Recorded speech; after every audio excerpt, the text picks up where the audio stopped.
നിങ്ങൾ രാവിലെ ഏഷ്യാനെറ്റ് ന്യൂസ് ചെയ്യുന്നത് എന്താ? ഞാൻ പോയില്ല, അപ്പം എന്താ കൊടുത്തത് തലേന്ന് രാത്രിയാണെന്ന് കണ്ടുപിടിക്കാനല്ലേ? അത് നിങ്ങളത് കണ്ടുപിടിക്കും കേട്ടോ, അത് കണ്ടുപിടിച്ചോളൂ. അതെനിക്ക് നിങ്ങളോട് പറയേണ്ട ആവശ്യമില്ലല്ലോ, ഞാൻ പറഞ്ഞിട്ടുണ്ട് കേട്ടോ. നിങ്ങൾ അതങ്ങ് വിശ്വസിച്ചോളൂ കേട്ടോ. നിങ്ങളിപ്പോൾ അതല്ലേ വരുത്തി തീർക്കാൻ ശ്രമിക്കുന്ന ഏഷ്യാനെറ്റ് ന്യൂസ് അതങ്ങ് വരുത്തി തീർക്കാൻ ശ്രമിക്കൂ കേട്ടോ.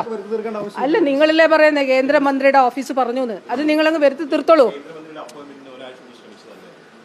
ആര് പറഞ്ഞു? അല്ല, നിങ്ങൾക്ക് എന്താ ഇപ്പോൾ പ്രശ്നം? അല്ല, ഞാനൊരു കാര്യം ചോദിക്കട്ടെ, ഏഷ്യാനെറ്റ് ന്യൂസിന് എന്താ പ്രശ്നം? ഞാൻ ഒരു അപ്പോയിന്റ്മെന്റ് അനുവാദം തേടിയതാണോ പ്രശ്നം?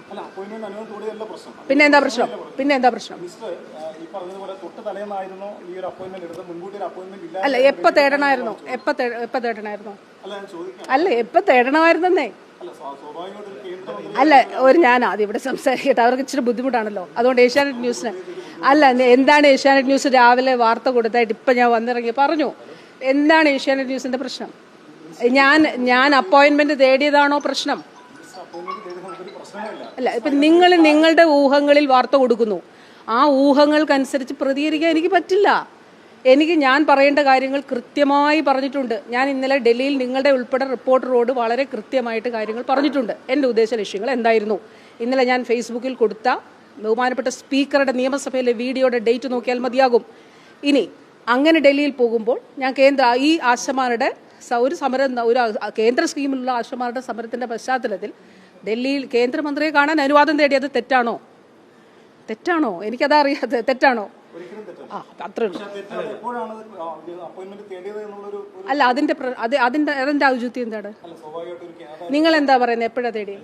അല്ല, ഞാനൊന്ന് സംസാരിച്ചിട്ട് അടുത്ത ആളിലോട്ട് അങ്ങോട്ട് സംസാരിക്കാം. വണ്ടുവണ്ണല്ലോ, ഒന്ന് സംസാരിക്കട്ടെ. രാവിലെ അവർ കൊടുത്തായിട്ടാണ് ഞാൻ കണ്ടത്, മാതൃഭൂമി കൊടുത്തായിട്ട് ഞാൻ കണ്ടില്ല. അത് ഞാൻ പറയാമല്ലോ. അപ്പോൾ ഏഷ്യാനെറ്റ് ന്യൂസിന് എപ്പോഴാണ് ഞാൻ കൊടുത്തതെന്നാണ് നിങ്ങൾ പറയുന്നത്? ഏഷ്യാനെറ്റ് ന്യൂസ് പറയാം. അല്ല, എപ്പോ എടുക്കണമായിരുന്നു? എടുക്കുമല്ലോ. അപ്പൊ അല്ല, ഞാൻ എപ്പോ എടുത്തു എന്നാണ് നിങ്ങൾ പറയുന്നത്?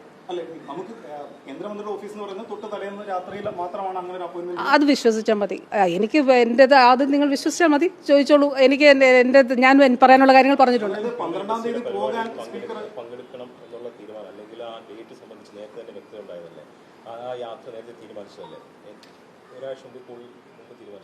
അപ്പോൾ ഞാൻ 6 മാസം മുൻപ് കേന്ദ്രമന്ത്രിയെ കണ്ടപ്പോൾ മാതൃഭൂമിയുടേതും ഉൾപ്പെടെയുള്ള ചാനലുകൾ ഡൽഹിയിൽ നിന്ന് എൻ്റെ ബൈറ്റ് റിപ്പോർട്ട് ചെയ്തിട്ടുണ്ട്. ഇപ്പോൾ യൂട്യൂബിൽ കിടപ്പുണ്ട്.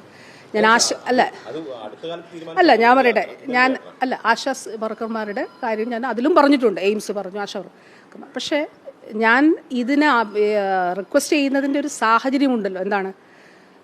വളരെ കുറച്ച് ആശമാരാണെങ്കിലും SUCയുടെ നേതൃത്വത്തിൽ കുറച്ച് ആശമാർ നമ്മുടെ ഇവിടെ സമരം ചെയ്യുന്നു. പിറ്റേ ദിവസം അവർ നിരാഹാരത്തിലേക്ക് പോകുന്നു. അപ്പോൾ തലേ ദിവസം വീണ്ടും NHM അവരെ ചർച്ചയ്ക്ക് വിളിച്ചു. മന്ത്രിയോട് വീണ്ടും ചർച്ച ചെയ്യണമെന്ന് പറഞ്ഞു. അപ്പോൾ ആ അതിൻ്റെ അടിസ്ഥാനത്തിൽ ഇവർ വീണ്ടും ഈ സമരം തുടരുന്നതും പിന്നെ ഒരു നിരാഹാര സമരത്തിലേക്ക് പോകുന്ന സാഹചര്യത്തിൽ ഒരു കേന്ദ്ര സ്കീം ആണല്ലോ ഡൽഹിയിൽ പോകുമ്പോൾ സ്വാഭാവികമായിട്ടും. അപ്പം 12-ാം തീയതി ഈ ബഹുമാനപ്പെട്ട സ്പീക്കർ ഇത് പറയുമ്പോൾ ആശമാരുടെ സമരം തീർക്കണം എന്നുള്ളതാണല്ലോ നമ്മൾ പ്രതീക്ഷിക്കുന്നത്. അപ്പോൾ തീരാതെ മുന്നോട്ട് പോകുന്നൊരു സാഹചര്യത്തിലാണ് തലേ ദിവസം വീണ്ടും ആശമാരുടെ ചർച്ചയിലും ഈ കാര്യം പറഞ്ഞിരുന്നു. NHMൻ്റെ ചർച്ചയുടെ അതിനുശേഷമാണ് ഞാനുമായിട്ട് ചർച്ച നടത്തിയത്. അപ്പോൾ അതുകൊണ്ട് തീർച്ചയായിട്ടും തലേന്ന് തന്നെ കൊടുത്തു, അപ്പോയിൻമെൻ്റ് എടുത്തു. അതാണ് സാഹചര്യം. മനസ്സിലായി, വ്യക്തമായത്.